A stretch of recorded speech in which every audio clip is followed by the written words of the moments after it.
Now that we have seen the introduction of sheet metal, let us discuss few of the important operations. I have listed all the headings of the operations, and one by one we will be quickly understanding each of the operation. We will not be going into much detail. I have not added much theoretical into this presentation. I have added, or I have included many animations or pictures over here, mostly pictures, for you to understand what is the process or what is the operation happening. Clear? So we will be starting with the bending, then shearing, blanking, punching, trimming, parting, etc. Clear? So I'll go to the next slide right now. The first process is the bending process. In the bending process, we are converting a raw material, that is a flat sheet, into a bent. Clear? So this is how a metal looks like after it is bent, and the notations or the labeling represents the different nomenclature of the total figure or the total sheet. This is called as the neutral axis. This is the thickness of the metal. Clear? And we have the total length from this particular point to the outer edge called as flange length, and this particular point from which we are having the turn or the radius is called as a bend line. This bend line is again present over here, and after which again we have a flat metal. Clear? So we have the bend radius, we can alter the radius, and we can keep or work with the radiuses which are desired for the product which we are making with. Clear? So this is the basic nomenclature.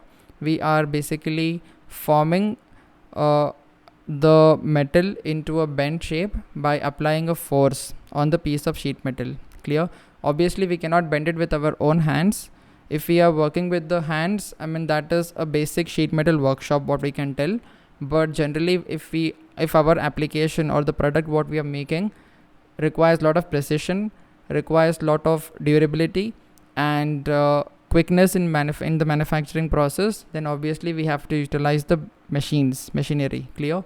So we have a machine called as press brake machine. So the basic parts of this machine is a hydraulic ramp which pushes the punch on the sheet metal, which is placed between the punch and the die.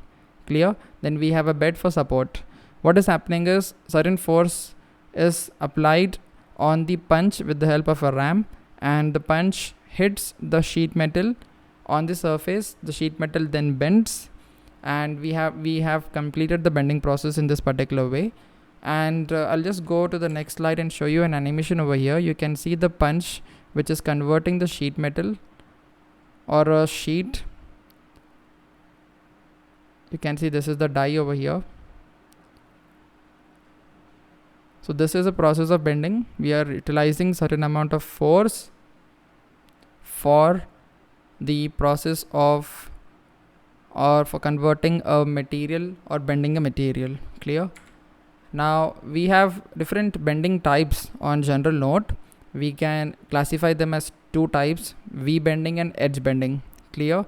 So you can see the name V bending, V letters, right? So this particular metal is converted in this shape, which is representing the V shape. Okay, V letter shape. That is the reason V bending is given to its name. And again here we have two techniques over here. First is the air bending technique, next is the bottoming technique. So what is the difference between both? The difference between both is very simple.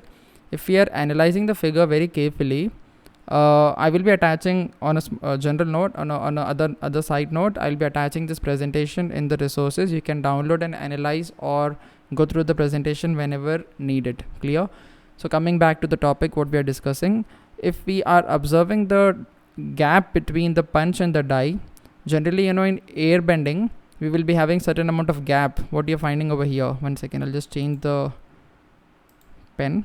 If you're finding over here, we have certain amount of gap between the metal and the die and the punch, whereas in this particular case there is no gap.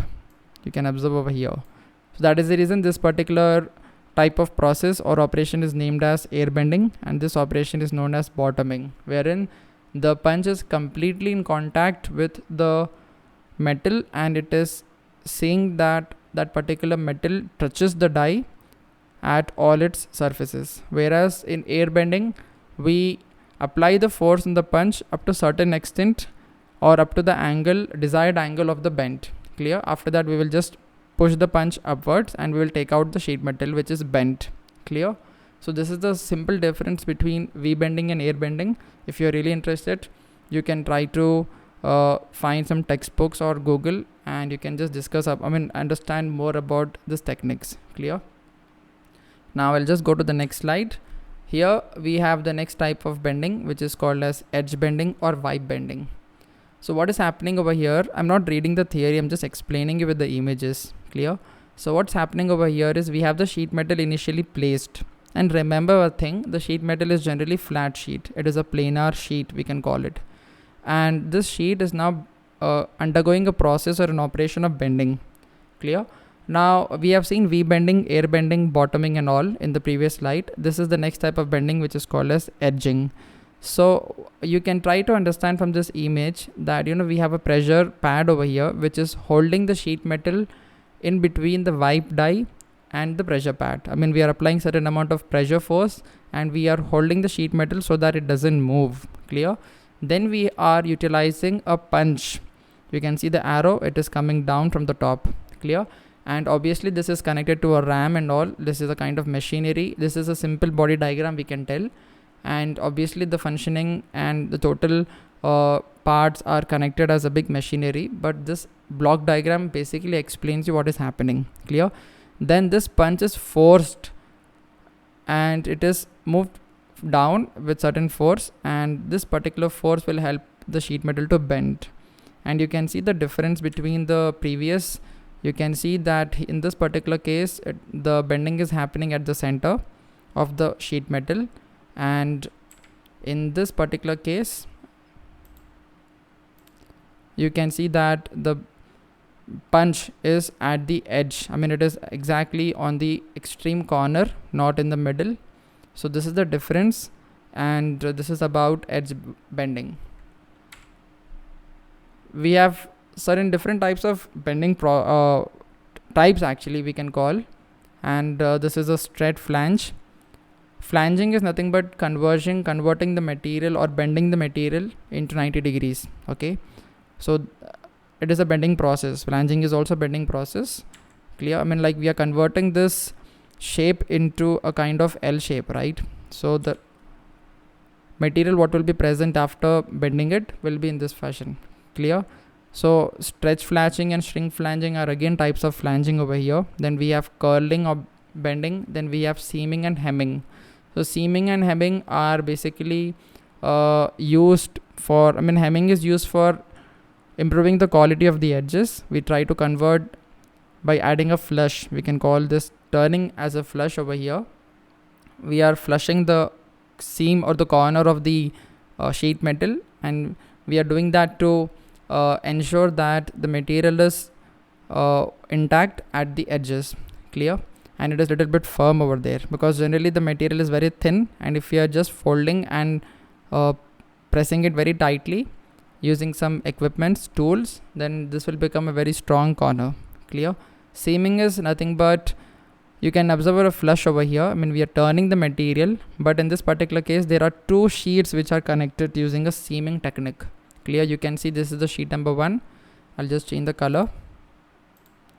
This is the sheet number 1. Clear? Then we have another sheet from here. Clear? So they are turned and they are connected, and this particular region is strongly pressed so that it doesn't come out. Clear? So this is a seaming technique. So these are the basic bending operations. Let us move forward and continue our discussion little bit. And again we have the channel bending over here. You can see we are forming a kind of channel in the shape. Obviously F represents the force applied with the help of a ramp on the punch, and the punch is having certain shape. This is the die over here.